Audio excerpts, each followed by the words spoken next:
지난번에 한번 얘기했었죠. 저한테 D2 비자와 관련해서 베트남 유학원이나 베트남 학생들이 가장 많이 물어보는 게 D2시스 비자랑 이 비자인 것 같아요. 저는 개인적으로 이 비자 프로그램을 정말 좋아하지가 않아요. 그러니까 뭐 도대체 왜 이 비자가 무엇이고 왜 제가 이 비자 프로그램을 시행하는지 오늘은 짧게 이야기해 보도록 하겠습니다.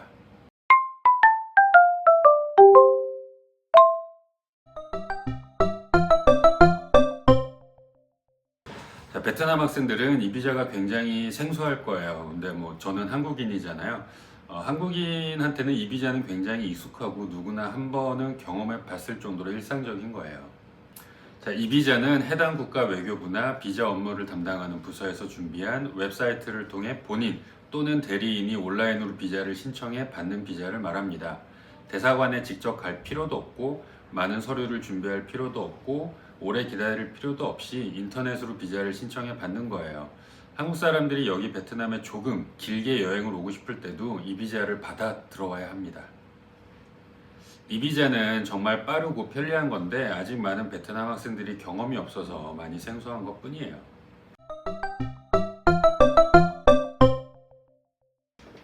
당연히 아니죠. 이 비자를 받을 수 있는 대학을 이해하려면 어쩔 수 없이 교육 국제화 역량 평가에 대해서 여러분들이 아주 조금은 이해하실 필요가 있습니다.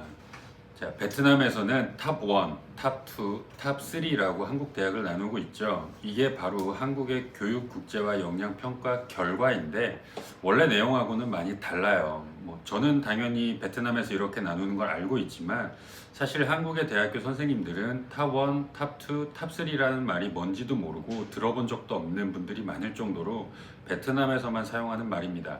베트남에서 말하는 탑 1은 우수인증 대학교, 탑 2는 인증 대학교, 탑 3는 일반 대학을 말하는 거예요. 하지만 원래 대학은 이렇게 나누어져 있어요. 크게는 인증 대학, 일반 대학, 하위 대학으로 나누고요. 인증 대학에서는 우수인증 대학과 그냥 인증 대학, 하위 대학에서는 컨설팅 대학과 비자 제한 대학으로 나눠서 총 5개 그룹으로 구분하는 것이 맞습니다. 이 중에서 이 비자를 신청할 수 있는 대학은 우수인증 대학과 인증 대학이고요. 우수인증 대학은 D2 비자를 전자비자로 신청할 수 있고요. 인증 대학은 D2-3 석사과정하고 D2-4 박사과정만 이 비자를 신청할 수가 있습니다. 자, 사실 교육 국제화 역량 평가는 어학연수 과정에서도 굉장히 중요하기 때문에 여러분들이 알아두시면 좋지만 조금 복잡하고 어려워요. 그래서 오늘은 이 비자에 대해 이야기하기로 했으니까 이 정도만 이해하시면 될 것 같고요. 교육 국제화 역량 평가 결과는 매년 3월 1일에 새롭게 바뀌니까 유학을 준비하시는 학생들은 꼭 확인하시기 바랍니다. 다음에 또 기회 되면 연수과정이랑 연계해서 교육 국제화 역량 평가에 대해서 다시 한번 설명드리도록 하겠습니다.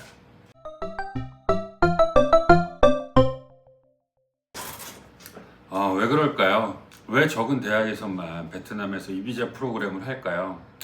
현실성이 매우 떨어지기 때문이에요. 그러니까 원래 이 비자는 모국어 트랙이나 잉글리시 트랙 같은 특별한 과정을 위한 것이지 토픽도 없이 석사 과정을 갈 수 있다는 형태의 프로그램을 위한 것이 아니에요. 연수 과정 D4 비자처럼 수료증만 받으면 그만인 것이 아니라 여러분들이 학위를 받아야 하는 과정이고 더군다나 석사 학위를 받는 과정인데 토픽도 없는 상태로 입국해서 한국어로 공부해서 석사 학위를 받는다? 정상적인 방법으로는 어림도 없는 생각인 거죠.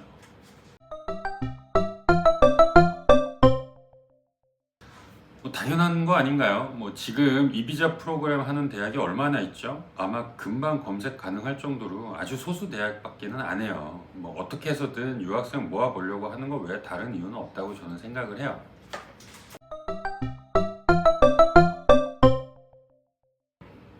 자, 여기에 대한 제 생각은 한국 대학을 대상으로 하든 아니면 베트남 학생들을 대상으로 하든 하루 종일 이야기할 수 있을 정도로 많아요. 만약 저랑 이 비자 프로그램에 대해서 구체적으로 토론해보고 싶은 사람이 있다면 언제든지 찾아오시고요. 지금은 아주 짧게 베트남 학생들 대상의 제 생각을 딱 한 가지만 이야기할게요. 자, 이 비자 프로그램은 정상적인 생각을 가진 학생들의 목적에 맞지가 않아요. 한국에 쉽고 빠르게 가서 불법 체류하면서 일하려는 베트남 학생들의 목적에는 맞는 방법이 될 수도 있겠죠. 하지만 정상적인 생각을 가진 베트남 학생들에게는 전혀 맞지가 않고요. 한국에서 공부하고 있는 학생들이라면 베트남 학생들이 왜 석사 과정까지 진학하는지 잘 알고 있을 거예요. 디템 비자 기간 동안 취업이 안 돼서 체류 기간을 연장하려고 하거나 아니면 석사 학위를 받아서 F2 비자를 신청하려는 학생들이 한국에서 석사 과정에 진학을 합니다. 근데 베트남에서 이 비자 프로그램을 통해 석사 과정을 공부하겠다는 학생들도 뭐 한국에 있는 학생들이랑 같은 목적이신 건가요? 아니잖아요. 대부분 석사 과정 동안 아르바이트 하면서 공부도 좀 하고 졸업하고 한국에서 취업하거나 베트남에 돌아와 석사학위 인정받아서 조금 더 좋은 직장 가고 싶다. 한국에서 불법 체류할 목적이 아니라면 대부분 이런 생각 가지고 이 비자 프로그램을 생각하시는 거 아닌가요? 자, 베트남에서 이 비자 프로그램으로 석사 과정을 공부해봤자 여러분들은 체류 기간을 연장하실 수도 없고 F2 비자를 받으실 수도 없어요. 자, 지금 보시는 게 D2 비자의 종류입니다. 저 석사 과정은 어학연수 D4 비자나 전문대 전문학사 D2-1 비자나 학사 과정 D2-2 과정보다 상위 비자입니다. 여러분이 이 비자로 입국해 2년 또는 3년이 지나 학위를 받든 학위를 받지 못하고 수료만 하든 한국에 더 지내고 싶다 하더라도 상위 비자에서 하위 비자로 비자 변경이 불가능합니다. 석사과정 졸업 후 한국에서 더 머물 수 있는 방법은 E타입 비자로 변경하거나 F2 비자를 받는 방법뿐인데 이게 거의 불가능해요.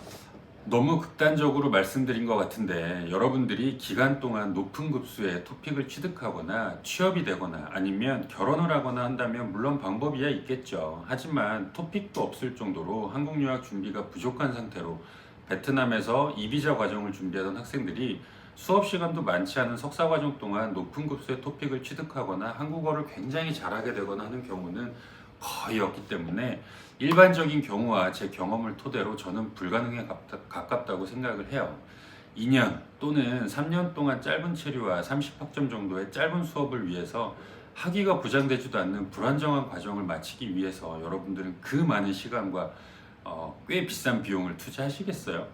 차라리 베트남에서 조금 더 공부하더라도 안정적인 체류 기간 보장 받고 졸업하고 나서 더 많은 기회 확보가 가능한 과정이 더 가치 있는 거 아닌가 저는 그렇게 생각을 합니다.